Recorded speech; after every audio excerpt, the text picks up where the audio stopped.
Morning all. നമ്മുടെ രണ്ടാമത്തെ chapter catering to diverse states ആണ് ഡിസ്കസ് ചെയ്യുന്നത്. അതിൽ ഒന്നാമത്തെ ടോപ്പിക് ആണ് ഫോസ്റ്ററിംഗ് ഗിഫ്റ്റഡ്നെസ് ആൻഡ് ക്രിയേറ്റിവിറ്റി. ഈ ചാപ്റ്ററിലേക്ക് പോകുന്നതിന് മുമ്പ് നമുക്ക് എന്താണ് ഇൻഡിവിജ്വൽ ഡിഫറൻസസ് നമുക്ക് നോക്കാം.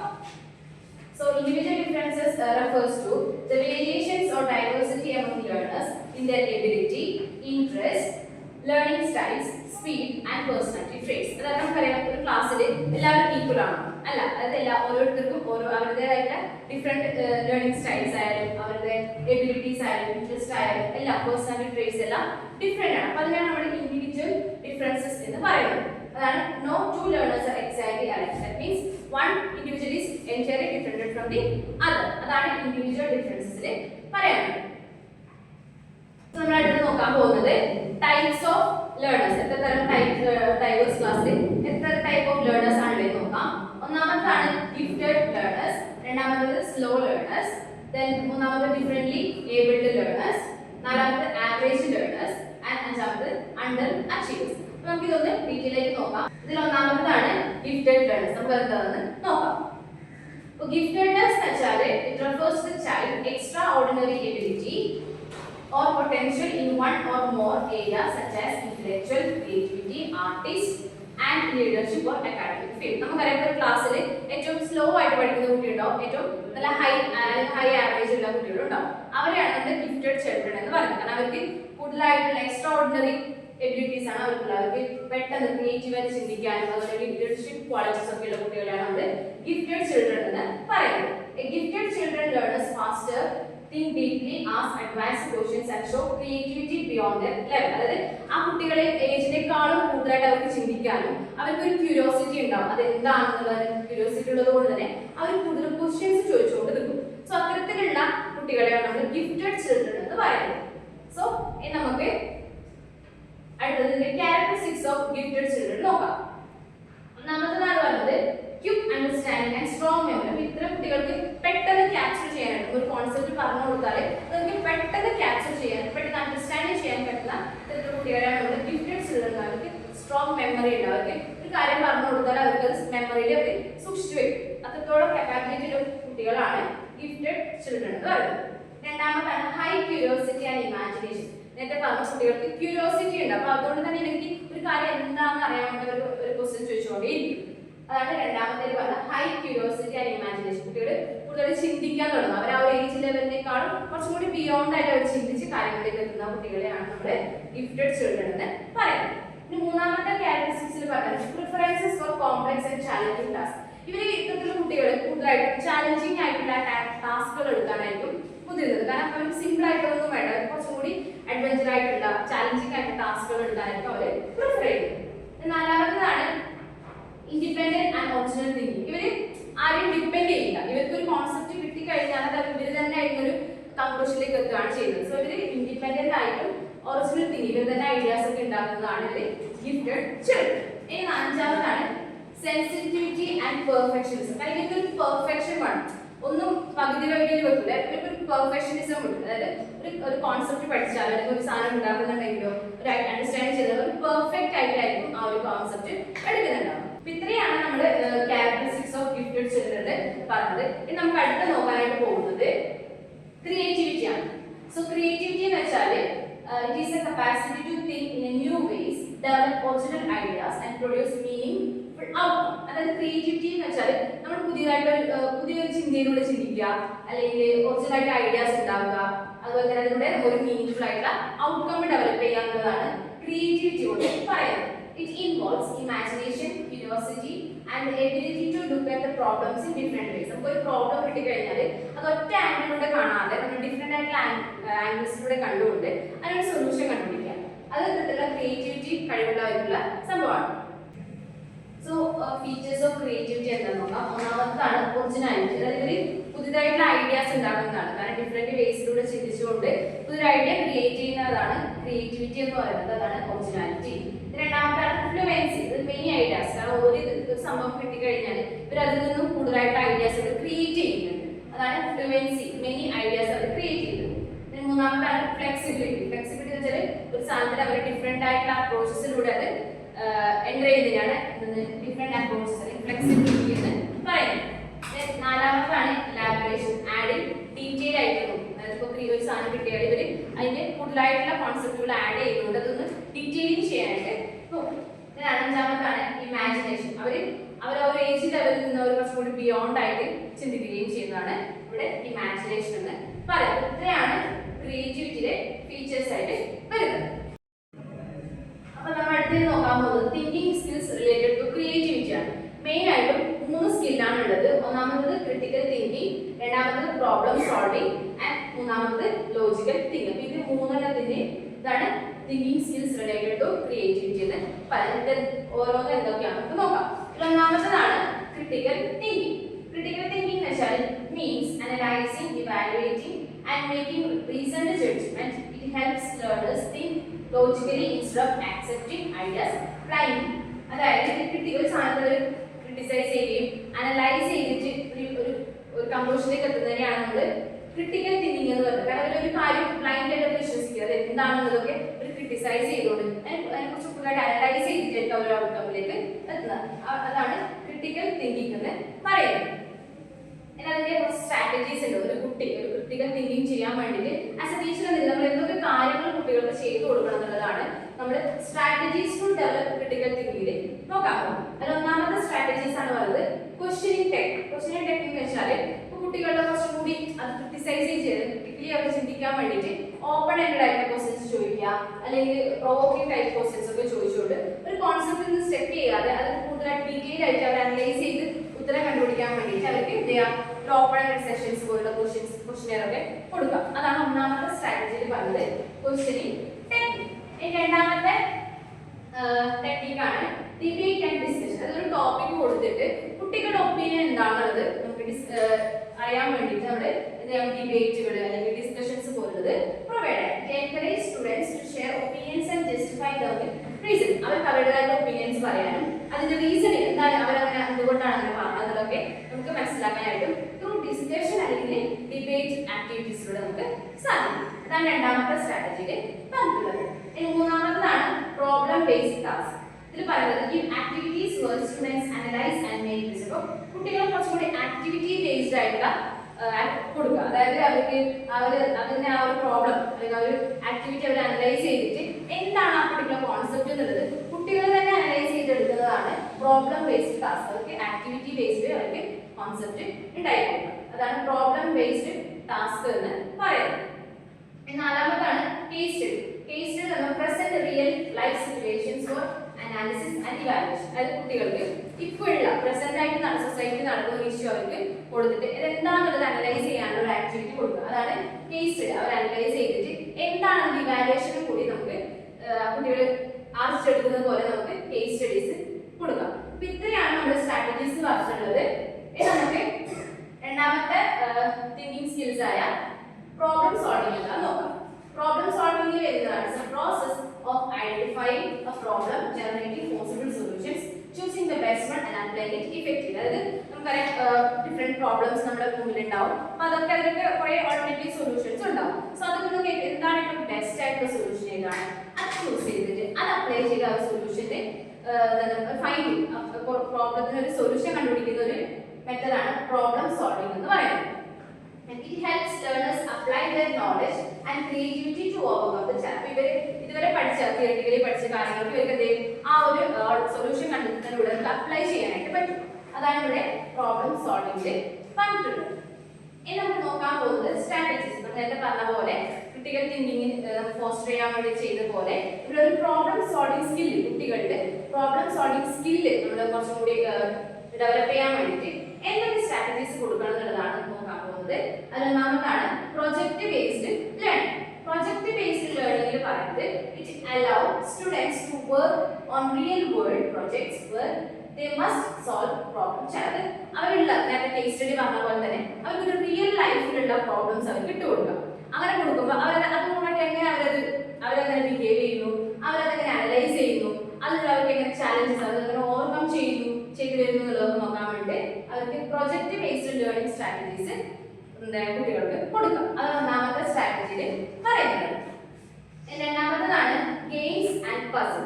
അതിൽ it encourage logical and analytical thinking through fun activity. അത് കുട്ടികൾക്ക് ഗെയിംസിലൂടെയോ അല്ലെങ്കിൽ മറ്റു പസിൽസ് പോലുള്ള ആക്ടിവിറ്റീസിലൂടെയോ ഒക്കെ ഒരു പ്രോബ്ലംസ് എങ്ങനെ സോൾവ് ചെയ്യാം, എളുപ്പത്തിൽ എങ്ങനെ സോൾവ് ചെയ്യാം എന്നുള്ളതൊക്കെ പറഞ്ഞു കൊടുക്കാൻ വേണ്ടിയിട്ട് ഈ രണ്ടാമത്തെ സ്ട്രാറ്റജി ഉപയോഗിക്കും. ഇനി മൂന്നാമത്തേതാണ് group activity. It involve team work to find collective solution. അത് കുട്ടികളൊക്കെ എങ്ങനെയാണ് ടീമായിട്ട് വർക്ക് ചെയ്തിട്ട് എങ്ങനെ ഒരു പ്രോബ്ലത്തിന് സൊല്യൂഷൻ കണ്ടുപിടിക്കുന്നു എന്നുള്ളതൊക്കെ അനലൈസ് ചെയ്യാൻ വേണ്ടി നമുക്ക് അവർക്ക് ഗ്രൂപ്പ് ആക്ടിവിറ്റീസ് കൊടുക്കും. അപ്പോൾ അതാകുമ്പോൾ ഓരോ കുട്ടികളുടെയും ഒപ്പീനിയൻസും വരുമ്പോൾ നമുക്ക് എന്ത് ചെയ്യാം, ആ ഒരു പ്രോബ്ലത്തിന് അവർക്ക് ബെസ്റ്റ് ആയിട്ടുള്ള സൊല്യൂഷൻസ് കണ്ടുപിടിക്കാനായിട്ട് പറ്റും. പിന്നെ പറയുന്നത് നാലാമത്തെ സ്ട്രാറ്റജീസ് ആയിട്ട് വരുന്നതാണ് encourage trial and error method. Let learners experiment and learn from mistakes. നമുക്കറിയാം നമ്മൾ എവിടുന്നാ പഠിക്കുക, ഫ്രം മിസ്റ്റേക്സ്. അപ്പോൾ മിസ്റ്റേക്സുകളിലൂടെ അവർക്ക് ഒരു കോൺസെപ്റ്റിലേക്ക് എത്താൻ വേണ്ടിയിട്ട് നമുക്ക് ഒരു ട്രയൽ ആൻഡ് എറർ മെത്തേഡ് കൊടുക്കാം. ഒരു എക്സ്പെരിമെന്റ് ചെയ്തിട്ട് അവർക്ക് ഫെയിൽ ആണെങ്കിൽ ഓക്കെ എഗെയിൻ ആ എക്സ്പെരിമെന്റ് കണ്ടിന്യൂ ചെയ്തുകൊണ്ട് ഒരു ഔട്ട്പുട്ടിലേക്ക് എത്തുന്നത് വരെ നമുക്ക് ആ ഒരു ആക്ടിവിറ്റി ചെയ്യിപ്പിച്ചുകൊണ്ടേയിരിക്കാം. സോ അങ്ങനെ അവർക്കൊരു ട്രയൽ ആൻഡ് എറർ മെത്തേഡിലൂടെ അവരുടെ പ്രോബ്ലം സോൾവിംഗ് സ്കിൽ നമുക്ക് എൻകറേജ് ചെയ്യാനായിട്ട് സാധിക്കും. ഇനി അഞ്ചാമതാണ് യൂസ് ഓഫ് സിനാരിയോസ്. സിനാരിയോസ് എന്ന് വെച്ചാൽ it present hypothetical or real situations and ask students to suggest solutions. ഇപ്പോൾ നേരത്തെ പറഞ്ഞ പോലെ തന്നെ കേസ് സ്റ്റഡിയൊക്കെ പറഞ്ഞ പോലെ തന്നെ റിയൽ ഇപ്പോൾ ഈ വേൾഡിൽ സൊസൈറ്റിയിൽ നടക്കുന്ന പ്രശ്നങ്ങൾ കുട്ടികൾ അനലൈസ് ചെയ്തിട്ട് അതിൽ കുട്ടികൾക്കുള്ള ഒരു ഒപ്പീനിയൻ എന്താണെന്നുള്ളത് നമുക്കൊന്ന് അന്വേഷിക്കാം. സോ അതാണ് യൂസ് ഓഫ് സിനാരിയോസ്. പ്രസന്റ് സൊസൈറ്റിയിൽ നടക്കുന്ന ഇഷ്യൂസുകൾ കൊടുത്തിട്ട് ആ ഒരു പ്രോബ്ലത്തിന് എന്താണ് കുട്ടികളുടെ ഒപ്പീനിയൻസ് എന്താണ് അനലൈസ് ചെയ്തിട്ട് അത് കണ്ടുപിടിക്കുന്നതാണ് യൂസ് ഓഫ് സിനാരിയോസിൽ പറഞ്ഞത്. ആറാമത്തേതാണ് encourage creativity. It helps students to look for multiple ways to solve a problem. നമുക്കറിയാം ഒരു പ്രോബ്ലത്തിന് ഒരു സൊല്യൂഷൻ മാത്രമല്ല, ഡിഫറെന്റ് വേസ് ഉണ്ട് അവിടെ. സോ അത് ഏതാണ് അതിൽ ബെസ്റ്റ് ആയിട്ടുള്ള സൊല്യൂഷൻ എന്ന് കണ്ടുപിടിക്കുന്നതാണ് ഇവിടെ എൻകറേജ് ക്രിയേറ്റീവ്. കുട്ടികൾ കൂടുതലായിട്ട് അതിനോട് ചിന്തിക്കുകയും അനലൈസ് ചെയ്തിട്ട് ബെസ്റ്റ് സൊല്യൂഷൻ ആ ഒരു പ്രോബ്ലത്തിന് എടുക്കാം. അതാണ് ഇവിടെ പറഞ്ഞിട്ടുള്ളത് ആറാമത്തെ സ്ട്രാറ്റജിയിൽ പറഞ്ഞിട്ടുള്ളത്. ഇത്രയാണ് പ്രോബ്ലം സോൾവിംഗ് സ്കില്ല് എൻകറേജ് ചെയ്യാൻ വേണ്ടിയിട്ട് ആസ് എ ടീച്ചർ എന്ന രീതിയിൽ നമ്മൾ ഉപയോഗിക്കേണ്ട സ്ട്രാറ്റജീസ് എന്ന് പറയുന്നത്. മൂന്നാമത്തെ തിങ്കിങ് സ്കിൽസ് ആണ് logical thinking. Logical thinking is the ability to reason systematically, identify patterns and draw valid conclusions. It involves using facts, evidence and rules to make sense of information. നമ്മൾ logically think ചെയ്തുകൊണ്ട് with the help of evidence അല്ലെങ്കിൽ facts, there is rules for making a conclusion. അതായത് നമ്മൾ ഒരു കാര്യം logically think ചെയ്യുന്നതിനാണ് logical thinking എന്നുള്ളത്.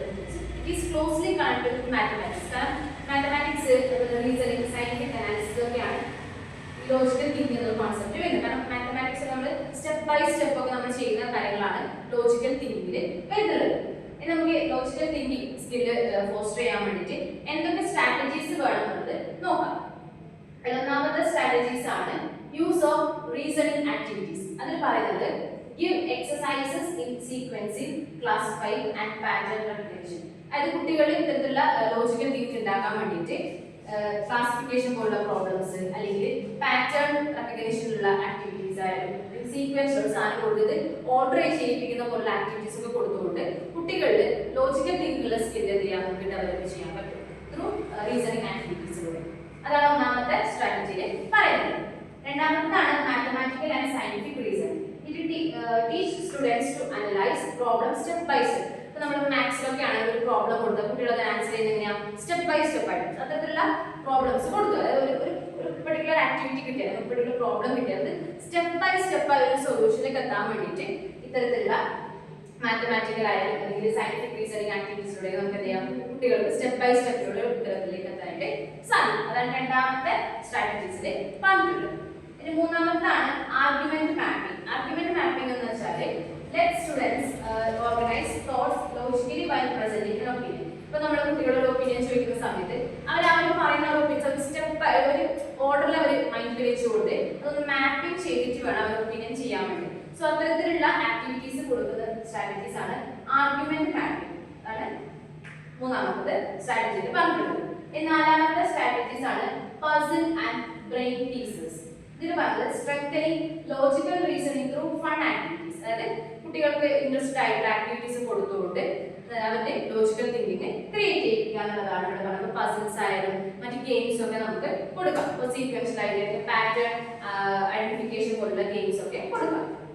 അഞ്ചാമത്തെ പറഞ്ഞാണ് encourage why and how questions. അതായത് promote reasoning rather than memorising. അതായത് കുട്ടികൾ ആ കോൺസെപ്റ്റ് ബൈ ഹാർട്ട് ആക്കി മെമ്മറൈസ് ചെയ്യുന്നതിന് പകരം അത് എങ്ങനെയെന്നുള്ളത് അവർക്ക് അനലൈസ് ചെയ്യാൻ, അല്ലെങ്കിൽ അത് റീസൺ ചെയ്യാൻ, എന്തുകൊണ്ടാണ് അങ്ങനെ വന്നത്, നിങ്ങൾക്ക് ലോജിക്കലി തിങ്ക് ചെയ്യിപ്പിക്കുന്ന രീതിയിലുള്ള ക്വസ്റ്റ്യൻസ് ചോദിക്കാം. അപ്പൊ കുട്ടികൾ ഇങ്ങോട്ട് ചോദിക്കാം എങ്ങനെയാണ്, ഹൗ അല്ലെങ്കിൽ വൈ, എന്തുകൊണ്ടാണെന്നുള്ളതൊക്കെ കുട്ടികളുടെ മൈൻഡിലേക്ക് ആ ഒരു കോൺസെപ്റ്റ് ഡീപ്പായിട്ട് എത്താൻ വേണ്ടിയിട്ട് ഈ ഒരു ലോജിക്കൽ തിങ്കിങ് ക്രിയേറ്റ് ചെയ്യാൻ ഇത്തരത്തിലുള്ള ക്വസ്റ്റ്യൻസുകൾ അല്ലെങ്കിൽ കുട്ടികളെ പ്രേരിപ്പിക്കും. അതാണ് ഈ ഒരു ലോജിക്കൽ തിങ്കിങ് ഡെവലപ്പ് ചെയ്യാന്ന് പറയുന്നത്. ഇത്രയാണ് സ്ട്രാറ്റജീസ് ഫോർ ഫോസ്റ്ററിംഗ് ലോജിക്കൽ തിങ്കിങ്ങിൽ വരുന്നത്. ഇനി നമുക്ക് strategies to foster creativity. Creativity, കുട്ടികൾ ക്രിയേറ്റിവിറ്റി കൂട്ടാൻ വേണ്ടിയിട്ട് എന്തൊക്കെ സ്ട്രാറ്റജീസ് വേണമെന്നുള്ളത് നോക്കാം. ഒന്നാമത്തെ സ്ട്രാറ്റജീസ് ആണ് പ്രൊവൈഡ് ഫ്രീഡം ആൻഡ് ഓട്ടോണമി. അതിൽ പറയുന്നത് let students explore ideas freely and express their imagination without fear of judgment. അതിന് കുട്ടികൾക്ക് ഒരു സ്പേസ് ഉണ്ടായി കൊടുക്കാം. അവർക്ക് അവരുടേതായിട്ടുള്ള ഒപ്പീനിയൻസ് ആയിരുന്നത് ഫ്രീ ആയിട്ട് പറയാം, ആരും പേടിക്കാതെ അവരുടെ ഒപ്പീനിയൻസ് എക്സ്പ്രസ് ചെയ്യാൻ വേണ്ടിയിട്ട്, അവരുടെ ഐഡിയാസ് ഒക്കെ ഫ്രീലി എക്സ്പ്രസ് ചെയ്യാൻ വേണ്ടിയിട്ട് ആസ് എ ടീച്ചർ എന്ന രീതിയിൽ ഒരു അറ്റ്മോസ്ഫിയർ, ഒരു ക്ലാസ് റൂം എന്ത് ചെയ്യാം, അറേഞ്ച് ചെയ്ത് കൊടുക്കുക എന്നുള്ളതാണ് ഇവിടെ പറയുന്നത്. Provide freedom and autonomy. അവർക്ക് എന്ത് ചെയ്യാം, എല്ലാ കാര്യങ്ങളും എക്സ്പ്രസ് ചെയ്യാനുള്ള സ്പേസ്. അതാണ് ഒന്നാമത്തെ സ്ട്രാറ്റജിയിൽ പറയുന്നത്. രണ്ടാമത്തേതാണ് എൻകറേജ് ഡൈവേർജന്റ് തിങ്കിങ്. അതിൽ give task that allow multiple answers or perspectives. അതായത് എനിക്ക് എന്ത് ചെയ്യാം, ഒരു ഉത്തരം മാത്രമല്ല അല്ലെങ്കിൽ ഒരു പ്രോബ്ലത്തിന് ഒരു സൊല്യൂഷൻ മാത്രമല്ല എന്ന് പറയുന്ന പോലെ അവർക്ക് എന്താ മൾട്ടിപ്പിൾ ആൻസേഴ്സ് വരുന്ന രീതിയിലുള്ള ക്വസ്റ്റ്യൻസുകളോ അല്ലെങ്കിൽ ടാസ്കുകളോ ആക്ടിവിറ്റീസോ നമുക്ക് പ്രൊവൈഡ് ചെയ്തിരുന്നു. അപ്പൊ അവരുടെ ഒരു ഡൈവേർജന്റ് തിങ്കിങ് ആണ് അവിടെ പോസിബിൾ. കാരണം അവർ ഒറ്റ വേസിലൂടെ ചിന്തിക്കാതെ അവർ മറ്റു വേസിൽ കൂടി ചിന്തിച്ചു ഡൈവേർജന്റ് ആയിട്ട് തിങ്ക് ചെയ്തിട്ട് ആ ഒരു ആക്ടിവിറ്റി അവർ എന്തെങ്കിലും ചെയ്യും അല്ലെങ്കിൽ ഒരു പ്രോബ്ലത്തിന് അവർ സൊല്യൂഷൻ കണ്ടുപിടിക്കും. അതാണ് ഇവിടെ എൻകറേജ് ഡൈവേർജന്റ് തിങ്കർ. ഒരു ചോദ്യം, ഒരു ആക്ടിവിറ്റിക്ക് മൾട്ടിപ്പിൾ ആയിട്ടുള്ള ആൻസേഴ്സ് ഉണ്ടാവില്ലേ, സോ അത്തരത്തിലാണ് ഇവിടെ പറഞ്ഞിട്ടുള്ളത്. ദെൻ മൂന്നാമത്താണ് use of creativity teaching and methods വരുന്നത്. അതിൽ storytelling, role play, art integration and brainstorming sessions. അതായത് കുറച്ചുകൂടി ക്രിയേറ്റീവ് ആയിട്ടുള്ള ടീച്ചിങ് മെത്തേഡ്സ് മാറ്റാം. അതായത് നറേഷനിലൂടെ, വീഡിയോസിലൂടെ, സ്റ്റോറി ടെല്ലിങ്ങിലൂടെ അല്ലെങ്കിൽ റോൾ പ്ലേയിലൂടെ നമുക്ക് എന്ത് ചെയ്യാം, ഒരു കോൺസെപ്റ്റ് കുട്ടികളിലേക്ക് എത്തിക്കാൻ വേണ്ടിയിട്ട് ഇത്തരത്തിലുള്ള ടീച്ചിങ് മെത്തേഡ്സുകൾ യൂസ് ചെയ്യാന്നുള്ളതാണ് മൂന്നാമത്തെ സ്ട്രാറ്റജി ഫോർ ക്രിയേറ്റിവിറ്റിയിൽ പറഞ്ഞിട്ടുള്ളത്. അടുത്ത നാലാമത്തെ സ്ട്രാറ്റജീസ് ആണ് use open ended questions and activities. ഇതിൽ പറഞ്ഞത് promote flexibility and originality through challenging yet enjoyable task. അതായത് കുട്ടികൾ കുറച്ചും കൂടി എന്താണെന്നുള്ളത് അനലൈസ് ചെയ്ത് ഓപ്പൺ ആയിട്ട് അവർക്ക് ഒപ്പീനിയൻസ് ഒക്കെ പറഞ്ഞുകൊണ്ട് ക്ലോസ് അല്ല ഓപ്പൺ ആയിട്ടുള്ള സെഷൻസിന് വേണ്ടിയിട്ട് അവർക്ക് ആക്ടിവിറ്റീസ് കൊടുക്കുക. അതായത് എൻജോയ്മെന്റിന് പകരം അവർക്ക് കുറച്ചും ചാലഞ്ചിങ് ആയിട്ടുള്ള ആക്ടിവിറ്റീസ് ഒക്കെ കൊടുത്തുകൊണ്ട് അവരുടെ ക്രിയേറ്റിവിറ്റി ഡെവലപ്പ് ചെയ്യിപ്പിക്കുക എന്നുള്ളതാണ് ഒന്നാമത്തേത് പറഞ്ഞത്. അഞ്ചാമത്തേതാണ് allow collaboration. Allow collaboration പറഞ്ഞത് group projects and peer interactions help share ideas and stimulate creativity. അതായത് അവർ ഗ്രൂപ്പായി കാര്യങ്ങൾ ചെയ്യുമ്പോൾ അവർ എല്ലാവരുടെയും ഒപ്പീനിയൻസ് കാര്യങ്ങളൊക്കെ ഷെയർ ചെയ്തുകൊണ്ട് അവർക്ക് എന്തെങ്കിലും ഒരു തരത്തിലേക്ക് എത്താൻ പറ്റും. സോ അങ്ങനെ കൊളാബറേഷനിലൂടെ അല്ലെങ്കിൽ പിയർ ഗ്രൂപ്പ് ഇന്ററാക്ഷനിലൂടെ അവർക്ക് എന്ത് ചെയ്യാൻ പറ്റും, ക്രിയേറ്റീവ് ആയിട്ട് ചിന്തിക്കാനായിട്ട് പറ്റും. ആറാമത്തേതാണ് integrate technology and innovation.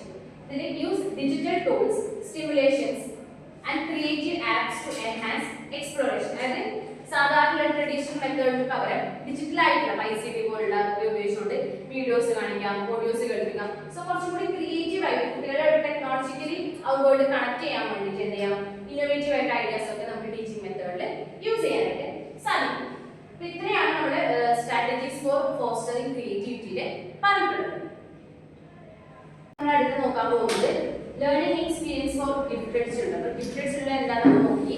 So അത്തരത്തിലുള്ള ഗിഫ്റ്റഡ് ചിൽഡ്രൻസിലുള്ള ലേണിംഗ് എക്സ്പീരിയൻസ് ഏതൊക്കെയാണ് നമുക്ക് നോക്കാം. ഒന്നാമത്താണ് എൻറിച്ച്മെന്റ് ആക്ടിവിറ്റി. എൻറിച്ച്മെന്റ് ആക്ടിവിറ്റിയിൽ പറയുന്നത് provide challenging content beyond syllabus. അതായത് നമ്മൾ പഠിപ്പിക്കുന്ന സിലബസിന് പുറമെ അത് കുറച്ചും കൂടി ആക്ടിവിറ്റീസ് കൊടുക്കുക. ഇപ്പോൾ പ്രോജക്റ്റുകൾ ഉണ്ടാക്കാൻ കൊടുക്കുക അല്ലെങ്കിൽ അഡ്വാൻസ് സ്റ്റഡി ബുക്കിൽ നിന്ന്, നമ്മുടെ ടെക്സ്റ്റ് ബുക്കിൽ നിന്നും കുറച്ചും കൂടി പുറത്തുള്ള ബുക്സുകളൊക്കെ വായിക്കാൻ അവരെ പ്രേരിപ്പിക്കാം. ഇതൊക്കെയാണ് എൻറിച്ച്മെന്റ് ആക്ടിവിറ്റിയിൽ പറയുന്നത്. കുറച്ചുകൂടി ചാലഞ്ചിങ് ആക്കാം. ഗിഫ്റ്റഡ് ചിൽഡ്രൻസിന് കൂടുതൽ ചാലഞ്ചിങ് ആക്കുന്ന രീതിയിലാണ് എൻറിച്ച്മെന്റ് ആക്ടിവിറ്റിയിൽ പറഞ്ഞിട്ടുള്ളത്. ഓക്കെ, രണ്ടാമത്തെ ലേണിംഗ് എക്സ്പീരിയൻസ് നോക്കാം. Independent study. It encourages self-directed learning projects on topics of interest. അതായത് നമുക്കറിയാം ഗിഫ്റ്റഡ് ചിൽഡ്രൻസ് ആണ്, അവർ കൂടുതൽ ഇൻഡിപെൻഡന്റ് സ്റ്റഡിയാണ് പ്രിഫർ ചെയ്യുക. സോ അങ്ങനെ അവർക്ക് സെൽഫ് ഡയറക്റ്റഡ് ലേണിംഗ് ഒക്കെ എൻകറേജ് ചെയ്യാൻ വേണ്ടിയിട്ട് ഇത്തരത്തിലുള്ള ഇൻഡിപെൻഡന്റ് സ്റ്റഡി അവരെ ഹെൽപ്പ് ചെയ്യുന്നത്. അതാണ് ഇവിടെ രണ്ടാമത്തെ ലേണിംഗ് എക്സ്പീരിയൻസിൽ പറഞ്ഞിട്ടുള്ളത്. മൂന്നാമതാണ് മെന്റർഷിപ്പ് പ്രോഗ്രാംസ്. അതിൽ പെയർ ഡീപ്പർ ലേണിംഗ്. അതായത് ഇത്തരത്തിലുള്ള ഗിഫ്റ്റഡ് ചിൽഡ്രനെ നല്ല എക്സ്പേർട്ട് ആയിട്ട് ടോപ്പിക് ബേസ്ഡ് ആയിട്ട് എക്സ്പേർട്സിനെ കൊണ്ട് അവർക്ക് സെഷൻസ് ക്രിയേറ്റ് ചെയ്ത് കൊടുക്കുക, അല്ലെങ്കിൽ അവരുമായിട്ട് ഇന്ററാക്ഷൻസ് സെഷൻസ് ഒക്കെ നമ്മൾ ചെയ്തു കൊടുക്കുക എന്നതാണ് ഇവിടെ മെന്റർഷിപ്പ് പ്രോഗ്രാമിലൂടെ നമ്മൾ പറയുന്നത്. നാലാമത്തതാണ് ക്രിയേറ്റീവ് കോമ്പറ്റീഷൻ. അതായത് participate in science fairs, debates or arts contests to nurture talent. അവരെ അവർ ഗിഫ്റ്റഡ് ചിൽഡ്രൻസിന്റെ ടാലന്റ് ഒന്നും കൂടി നർച്ചർ ചെയ്യാൻ വേണ്ടിയിട്ട് നമ്മൾ എന്ത് ചെയ്യാം, അവരെ സയൻസ് ഫെയർസിലോ ഡിബേറ്റ്സ് അല്ലെങ്കിൽ ആർട്സ് പോലുള്ള കോൺടെസ്റ്റിലൊക്കെ പാർട്ടിസിപ്പേറ്റ് ചെയ്യിപ്പിക്കുക. പിന്നെ അഞ്ചാമത്തെ ലേണിംഗ് എക്സ്പീരിയൻസ് പറഞ്ഞതാണ് ഡിഫറൻഷിയേറ്റഡ് ഇൻസ്ട്രക്ഷൻസ്. അതായത് modified task to match the learners advanced ability level. അത് നമ്മൾ ആസ് എ ടീച്ചർ നമ്മൾ കൊടുക്കുന്ന ഇൻസ്ട്രക്ഷൻസ് എന്ത് ചെയ്യാം, അത്തരത്തിലുള്ള ഗിഫ്റ്റഡ് ചിൽഡ്രൻസിന്റെ എബിലിറ്റിക്ക് അനുസരിച്ചിട്ട് ടീച്ചേഴ്സിന്റെ ഇൻസ്ട്രക്ഷൻസ് എന്ത് ചെയ്യാം, കുറച്ചുകൂടി മോഡിഫൈ ചെയ്യിപ്പിക്കുക അല്ലെങ്കിൽ അതൊന്ന് ഡിഫറൻഷിയേറ്റ് ചെയ്യിപ്പിക്കുക എന്നുള്ളതാണ് അഞ്ചാമത്തെ ലേണിംഗ് എക്സ്പീരിയൻസിൽ പറഞ്ഞത്. ഇത്രയാണ് നമ്മൾ ആസ് എ ഗിഫ്റ്റഡ് ചിൽഡ്രന് നമ്മൾ കൊടുത്തിരിക്കേണ്ട ലേണിംഗ് എക്സ്പീരിയൻസ് എന്ന് പറയുന്നത്. നമ്മൾ അടുത്ത നോക്കാൻ പോകുന്നത് learning experience for slow learners. നമ്മൾ പറഞ്ഞ ഒരു ക്ലാസ്സിൽ ഗിഫ്റ്റഡ് ചിൽഡ്രൻ ഉണ്ടാവും, അതേപോലെ തന്നെ സ്ലോ ലേണേഴ്സ് ഉണ്ടാവും. ഗിഫ്റ്റഡ് ചിൽഡ്രൻസ് നമ്മൾ കൊടുത്തിരിക്കേണ്ട ലേണിംഗ് എക്സ്പീരിയൻസ് നമ്മൾ പറഞ്ഞു. പിന്നെ അതേപോലെ സ്ലോ ലേണേഴ്സ് നമ്മൾ കൊടുക്കേണ്ട ലേണിംഗ് എക്സ്പീരിയൻസ് എന്നൊക്കെയാണ് നോക്കാം. ഒന്നാമതാണ് ഇൻഡിവിജ്വലൈസ്ഡ് ഇൻസ്ട്രക്ഷൻസ്. അതിൽ പറഞ്ഞത് teach according to their pace and learning style. അപ്പോൾ നമുക്കറിയാം സ്ലോ ലേണേഴ്സ് ആകുമ്പോൾ അവർക്ക് അവരുടേതായിട്ടുള്ള ലേണിംഗ് സ്റ്റൈൽസ് കാര്യങ്ങൾ, അപ്പോൾ അതിനനുസരിച്ചിട്ടുള്ള ടീച്ചിങ് സ്ട്രാറ്റജീസ് എന്ത് ചെയ്യാം നമ്മൾ യൂസ് ചെയ്യാന്നുള്ളതാണ് ഒന്നാമത്തെ ഇൻഡിവിജ്വലൈസ്ഡ് ഇൻസ്ട്രക്ഷൻ. അപ്പോൾ ഓരോ കുട്ടിയെ നമ്മൾ സ്പെസിഫൈ ചെയ്ത് അവർക്ക് വേണ്ട ഇൻഡിവിജ്വലൈസ്ഡ് ആയിട്ടുള്ള ഇൻസ്ട്രക്ഷൻസ് കൊടുക്കും. രണ്ടാമത്തതാണ് റെമഡിയൽ ടീച്ചിങ്. റെമഡിയൽ ടീച്ചിങ് എന്താ പറയുന്നത്, provide extra support in weak areas through repetition and reinforce. അതായത് അവർക്കിപ്പോൾ ചിലപ്പോൾ ഏരിയയിലായിരിക്കും അവർ കുറച്ചും കൂടി വീക്ക് ആയിട്ടുണ്ടാവും. സോ ആ ഒരു ഏരിയ കണ്ടുപിടിച്ചിട്ട് ആ ഏരിയയിൽ എന്ത് ചെയ്യാം, അവർക്ക് കുറച്ചും കൂടി റിപ്പീറ്റ് ചെയ്ത് ആ നോട്ട്സ് കൊടുക്കുകയോ അല്ലെങ്കിൽ അതിലൂടെ അവർക്ക് റീഇൻഫോഴ്സ്മെന്റ് ഒക്കെ പ്രൊവൈഡ് ചെയ്ത് ആ ഒരു ഏരിയയിൽ നിന്ന് അവർ എന്ത് ചെയ്യുന്നത് അപ്വേർഡ് ചെയ്യിപ്പിക്കുക എന്നുള്ളതാണ് റെമഡിയൽ ടീച്ചിങ്ങിൽ പറയുന്നത്. ഒരു എക്സ്ട്രാ സപ്പോർട്ട് എക്സ്ട്രാ നോട്ട്സ് അവർക്ക് കൊടുക്കാം. സോ മൂന്നാമത്തെ ലേണിംഗ് എക്സ്പീരിയൻസ് ആണ് പറഞ്ഞത് use of visual aids and practical examples. അതിൽ പറഞ്ഞത് simplify abstract concept by using pictures models of hands on activity. അതായത് ഇപ്പോൾ ഒരു കോൺസെപ്റ്റ് അല്ലെങ്കിൽ ഡിഫിക്കൽട്ട് ആയിട്ടുള്ള കോൺസെപ്റ്റ് ഒക്കെ നമ്മളെ കുറച്ചും കൂടി ഈസി ആക്കാൻ വേണ്ടിയിട്ട് അവർക്ക് പിക്ചേഴ്സ് കൊടുക്കാം അല്ലെങ്കിൽ മോഡൽസ് ഒക്കെ കൊടുത്തുകൊണ്ട് ആ ഒരു കോൺസെപ്റ്റ് അവർക്ക് മനസ്സിലാക്കാൻ വേണ്ടിയിട്ട് സാധിക്കും. അതാണ് ഇവിടെ പറഞ്ഞത് യൂസ് ഓഫ് വിഷ്വൽ എയ്ഡ്സ് അല്ലെങ്കിൽ പ്രാക്ടിക്കൽ ആയിട്ടുള്ള എക്സാമ്പിൾസിലൂടെ അവർക്ക് എന്ത് ചെയ്യാം ആ ഒരു കോൺസെപ്റ്റിലേക്ക് എത്തിക്കാനായിട്ട് സാധിക്കും. അതാണ് ഇവിടെ മൂന്നാമത്തെ ലേണിംഗ് എക്സ്പീരിയൻസ് പറഞ്ഞത്. നാലാമത്തെ ലേണിംഗ് എക്സ്പീരിയൻസ് ആണ് സ്മോൾ ഗ്രൂപ്പ് ടീച്ചിങ്. അതായത് give more personal attention and feed.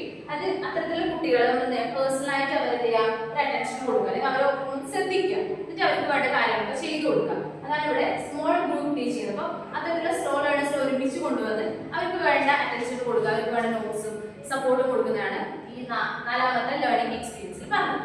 അഞ്ചാമതാണ് positive reinforcement. അതിൽ encourage and appreciate small achievements to boost confidence. അപ്പോൾ ഇത്തരത്തിലുള്ള സ്ലോ ലേണേഴ്സ് ഒക്കെ ചെറിയ കാര്യങ്ങളിൽ ചെറിയ ചെറിയ ഉത്തരങ്ങളൊക്കെ പറയുമ്പോൾ അവരെന്ത് കുറച്ച് കോൺഫിഡൻസ് ഉണ്ടാകാൻ വേണ്ടിയിട്ട് അവരെ നല്ല രീതിയിൽ എന്ത് ചെയ്യാം അവർ അപ്രീഷിയേറ്റ് ചെയ്യുകയും അവർക്ക് വേണ്ട അച്ചീവ്മെന്റ്സ് ചെറിയ ചെറിയ ഗിഫ്റ്റുകളോ ഒക്കെ കൊടുക്കുന്നത് അവരൊരു കോൺഫിഡൻസ് അവരിൽ ക്രിയേറ്റ് ചെയ്ത് കൊടുക്കുക എന്നുള്ളതാണ് അഞ്ചാമത്തെ പോയിന്റ് പോസിറ്റീവ് റീഇൻഫോഴ്സ്മെന്റിൽ പറഞ്ഞിട്ടുള്ളത്. ആറാമത്താണ് use of multi sensory methods. ഇതിൽ combine sight sound and touch for better understanding. അത് ഒരു കോൺസെപ്റ്റ് കിട്ടിയാൽ അത് നമുക്ക് തൊട്ട് പഠിക്കാനും അല്ലെങ്കിൽ അത് കണ്ടു പഠിക്കാനും ഒക്കെ ആയിട്ട് ഇവർ അത്തരത്തിലുള്ള പ്രോപ്പർട്ടീസ് എന്ത് ചെയ്യുക ക്ലാസ്സിൽ കൊണ്ടുവരിക. അതാണ് ഇവിടെ സെൻസറി മെത്തേഡ്. അത് അവർ തൊട്ടറിയാനും കണ്ടറിയാനും കേട്ടറിയാനും ഒക്കെ വേണ്ടിയിട്ടുള്ള മെത്തേഡ്സ് ഓഫ് ആക്ടിവിറ്റീസ് എന്ത് ചെയ്യുക ക്ലാസ്സിൽ കൊണ്ടുവരിക. അപ്പോൾ അവർക്ക് ആ ഒരു കോൺസെപ്റ്റ് ക്ലിയർ ആവുമെന്നാണ് പറയുന്നത്. ഏഴാമത്തേത് പറഞ്ഞാണ് provide simple step by step instructions. ഇതിലെ break down task into manageable parts. അതായത് ഇവർക്ക് സ്ലോ ലേണേഴ്സ് ആകുമ്പോൾ അവർക്ക് വലിയ വലിയ ആക്ടിവിറ്റീസ് ചെയ്യാൻ പറ്റും. അപ്പോൾ അത്തരത്തിലുള്ള കോംപ്ലിക്കേറ്റഡ് ആയിട്ടുള്ള ടാസ്കുകളൊക്കെ അവർക്ക് വേണ്ട രീതിയിലുള്ള ചെറുതായിട്ട് സ്റ്റെപ്പ് ബൈ സ്റ്റെപ്പ് അല്ലെങ്കിൽ ബ്രേക്ക് ഡൗൺ ചെയ്തുകൊണ്ട് അവരുടെ ആ ഒരു കോൺസെപ്റ്റിൽ എത്തിക്കുന്ന രീതിയിൽ നമുക്ക് ചെയ്യാൻ പറ്റുന്നതാണ് provide simple step by step ഇൻസ്ട്രക്ഷന്റെ കൺട്രോൾ. ഇത് എട്ടാമത്തെ ലേണിംഗ് എക്സ്പീരിയൻസ് ആണ് പിയർ ട്യൂട്ടറിംഗ് ആണ്. പിയർ ട്യൂട്ടറിംഗ് എന്ന് പറയുമ്പോൾ pair slow learners with supportive peers for guidance. അതായത് സ്ലോ ലേണേഴ്സിനെ അവരുമായിട്ട് തന്നെ ഇരുത്താതെ മിക്സ് അപ്പ് ചെയ്യും. ഗിഫ്റ്റഡ് ആയിട്ടുള്ള കുട്ടികളുണ്ടാവും അല്ലെങ്കിൽ ആവറേജ് പഠിക്കുന്ന കുട്ടികൾ, അപ്പോൾ അവരുമായിട്ട് ഒരുമിച്ചിരുത്തിക്കൊണ്ട് അവരൊരു ഇന്ററാക്ഷൻസ് ക്രിയേറ്റ് ചെയ്തിട്ട് പഠിക്കുന്നതാണ് ഇവിടെ പിയർ ട്യൂട്ടർ. അപ്പോൾ എന്ത് ചെയ്യാം കുറച്ചും കൂടി അറിയുന്ന കുട്ടികളെ അറിയാത്ത കുട്ടികളെ ഹെൽപ്പ് ചെയ്യും. അതാണ് ഇവിടെ പിയർ ട്യൂട്ടറിംഗിൽ പറഞ്ഞിട്ടുള്ളത്. അപ്പോൾ ഇത്രയാണ് നമ്മുടെ ലേണിംഗ് എക്സ്പീരിയൻസ് ഫോർ സ്ലോ ലേണേഴ്സിന് പറഞ്ഞത്. ഈ ഒരു ടോപ്പിക്കിൽ നമ്മൾ സ്ട്രാറ്റജീസ് ആണ് മെയിൻ ആയിട്ട് ഗിഫ്റ്റഡ് ചിൽഡ്രൻസിനായാലും ക്രിയേറ്റീവ് സ്റ്റുഡൻസിന്റെ അതുപോലെ തന്നെ സ്ലോ ലേണേഴ്സ് ഈ മൂന്നിന്റെയും അവരെ കുറച്ചും കൂടി ബൂസ്റ്റപ്പ് ചെയ്യാൻ വേണ്ടി നമ്മൾ ഉപയോഗിക്കുന്ന സ്ട്രാറ്റജീസ് ആണ് നമ്മൾ ഡിസ്കസ് ചെയ്തത്. അപ്പോൾ അതാണ് നമുക്കൊന്ന് കൺക്ലൂഡ് ചെയ്യാം. അതിൽ പറഞ്ഞത് നമുക്കറിയാം എവറി ലേണേഴ്സ് ഡിഫറെന്റ് ആണ് അല്ലെ, അവർ എബിലിറ്റീസിലായാലും അവർ ലേണിംഗ് സ്റ്റൈൽസിലായാലും അവർ ഇൻട്രസ്റ്റ് ആയാലും എല്ലാ ലേണേഴ്സും ഒന്നിനോടൊന്ന് ഡിഫറെന്റഡ് ആണ്. സോ അങ്ങനെ അപ്പോൾ ആസ് എ ടീച്ചർ എന്ന രീതിയിൽ നമ്മൾ എല്ലാ കുട്ടികളെയും ഒരേ രീതിയിൽ കണ്ടുകൊണ്ട് എല്ലാവർക്കും ഒരേ അറ്റൻഷൻ കൊടുക്കുക, എല്ലാവരും ഒരേ രീതിയിൽ സപ്പോർട്ട് ചെയ്യുക, അവർക്ക് വേണ്ട ആക്ടിവിറ്റീസ് ഒക്കെ ചെയ്തു കൊടുത്ത് ഒരു ഇൻക്ലൂസീവ് എഡ്യൂക്കേഷൻ ആണ് നമ്മളുടെ ഫോക്കസ് ചെയ്യുന്നത്. അതിലൂടെ നമുക്ക് എന്ത് ചെയ്യാം, ഓൾ ടുഗദർ ഡെവലപ്മെന്റ് ആണ് കുട്ടികളുടെ നമുക്ക് പ്രൊവൈഡ് ചെയ്യാൻ പറ്റുന്നത്. സോ അതിലൂടെ നമുക്ക് cater to diverse needs which helps in creating an inclusive and happy and fair learning environment in the classroom.